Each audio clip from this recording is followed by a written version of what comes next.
Amboo Gudar yeroo deemtan ani guyyaa wixataa onan hojjedha. Kuufamni uummataa waan jiruuf jechaadha.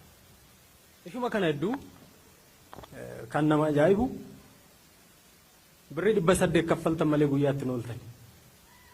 Qarshii 800. Tirfii feenu malee eessaa kenninaaf.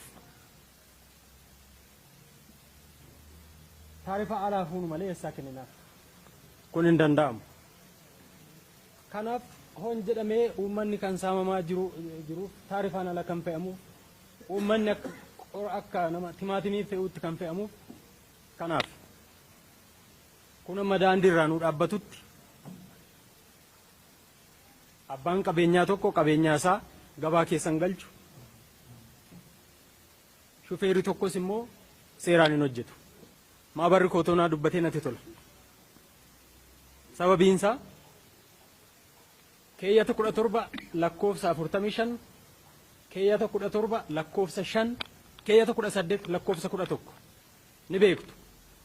Kanaan balleesse sarara uwwisuu diduu balleessaan ko hin balleessine isas seeraan barataa fe'e kunooti maabarri koo jira sarara sana irraa naa kaasii jedhee iyyadheera.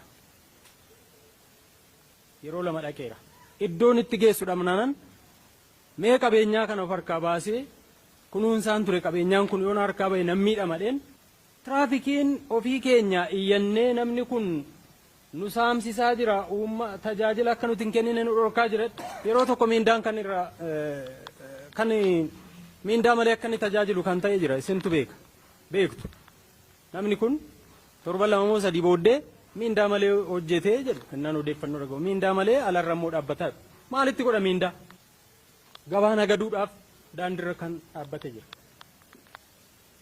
Miindaa maalitti godha? Miindaa isaa qubayyuu hin qabu. Kanaaf